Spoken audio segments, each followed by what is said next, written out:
Salut à vous les juristes, c'est Matt DEH et bienvenue sur Vulgadroit. Aujourd'hui, au cours de cette balade, je vais vous parler d'une décision du Conseil constitutionnel. Et si à la fin ça vous plaît, et que vous en voulez plus, abonnez-vous et cliquez sur la cloche. Bon, pour ce qui est de notre affaire, on a des députés et des sénateurs de l'opposition qui ont décidé de faire abroger des articles de la loi mobilité. Vous savez, la loi qui réglemente nos transports et des boîtes comme Uber, sa mère. Et ça tombe bien, parmi les articles à abroger, il y en a un qui concerne Uber. Oui, je sais, la transition est juste magnifique, ou à chier, c'est vous qui voyez.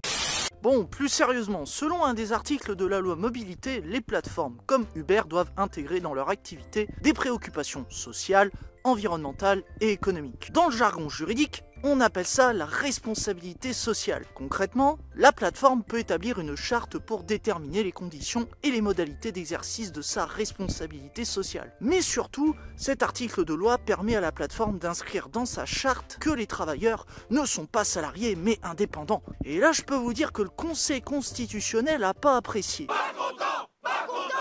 Il rappelle que le Parlement est la seule autorité compétente pour déterminer si les travailleurs des plateformes sont indépendants ou salariés. Dès lors, en refusant de préciser dans la loi mobilité le statut de ces travailleurs et en laissant aux plateformes la possibilité de déterminer ce statut, le Parlement méconnaît sa compétence. Pour votre culture juridique et pour mémoire, on appelle ça une incompétence négative. Du coup, en raison de cette incompétence négative, cet article de loi doit être abrogé. Putain de bordel, la putain de salaire, la chèvre du Bengale. T'inquiète bro, c'est pas terminé. Oui, la décision est importante sur un autre point car le Conseil constitutionnel a effectué un contrôle assez inédit pour les juristes, un truc qui se fait pas tous les 4 matins. Autrement dit, le Conseil constitutionnel a pu vérifier si les objectifs de la loi mobilité n'étaient pas manifestement inadéquats aux exigences de vivre dans un environnement sain, conformément à la charte de l'environnement. Bref, ne pas vivre dans un environnement pollué, tout ça.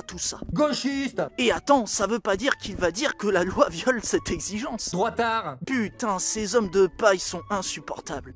En fait, dans notre cas, il est reproché à la loi de ne pas aller suffisamment loin dans la lutte contre la pollution de l'air, en ce que la loi prévoit la décarbonation du secteur des transports terrestres pour 2050. L'idée, c'est qu'en 2050, on roule avec des véhicules qui rejettent plus du tout de CO2. Et là, le Conseil constitutionnel nous dit qu'après vérification, le fait de fixer cet objectif à atteindre pour 2050, c'est pas inadéquat. Ouais, ils sont pas pressés de remettre ça à 2050, mais au moins, on a une date. C'est pas si mal.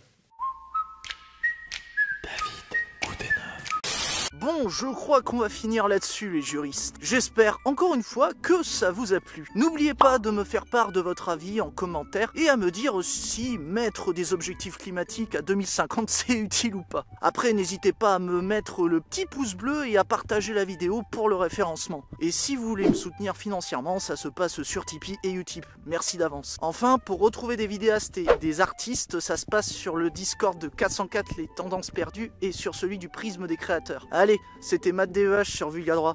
A plus les juristes.